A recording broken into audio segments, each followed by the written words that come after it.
nasanay na lang ako. Minsan, pag tutoothbrush, alam mo yun, nararamdaman mo meron sa likod mo. And sabihin mo lang, naantok na ako, ayoko matakot, pwede ba?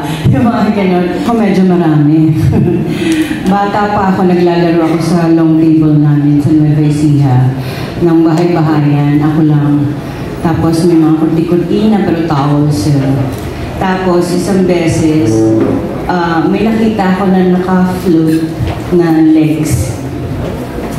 Tapos, pero ito nakakatawa kasi imbis na, kung ito yung long table, andito yung nakita kong paa, pair of legs.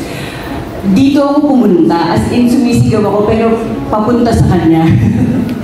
Tapos, sabi ko, lola ko yun. And then, tinanong ako ng mga kapatid ko, anong suot? Sabi ko, saya, and then, parang gray, brownish, parang ganon. And it turned out na yun yung suot niya nung namatay siya.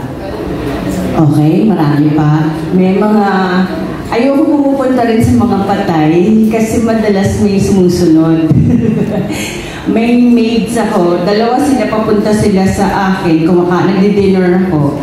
Tapos nagtatawanan sila, sabi ko gano'n, o sino yung nasa gitna nyo? Sino yung lalaki sa gitna nyo? Tapos nagganunan sila, ma'am naman, nakakatakot ka naman eh. Kasi na nangyari pala, kaya ako nakakakita, kasi yung neighbor namin, nagpa-renovate ng bahay, and may namatay. Pero hindi nila sinabi. Kumbaga, silent sila, hindi nila sinabi o pinaalam sa marami na may namatay. So, yun pala yung nakita ko. Ano pa ba? Meron pa mga pag-taping din, tapos sa Antipolo, may mga nakikita ako na mga nasa puno, na mga itim, and mga mata nila na umiilaw. Pero, tama yun na dapat kinakausap mo sila.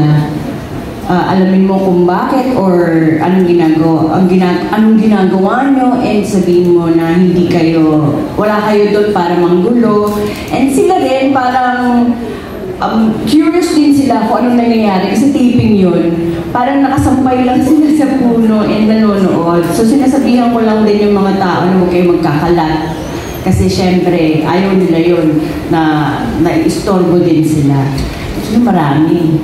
Pero nasanay na lang ako. Minsan, pag tutoothbrush, alam mo yun, nararamdaman mo meron sa likod mo. And sabihin mo lang, naantok na ako, ayoko matakot, pwede ba? Yung mga ganun. O, dead mo ka na lang. And yun nga, kakausapin mo. Meron ba? Habang kumakain. May parang bata na checkered yung, stripes pala yung yung kanyang shirt. And then, nasa kabisera ako nakaupo, makain. Tapos ito yung papupuntang second floor, hagdanan niya. May batang gumagano. Tapos pag titingin ako, gagano siya. Gagano siya pa. Tapos titingin na naman siya, gano'n. Nagtatago, nakikipagtaguan sa akin. Ay, marami actually. Sanay na.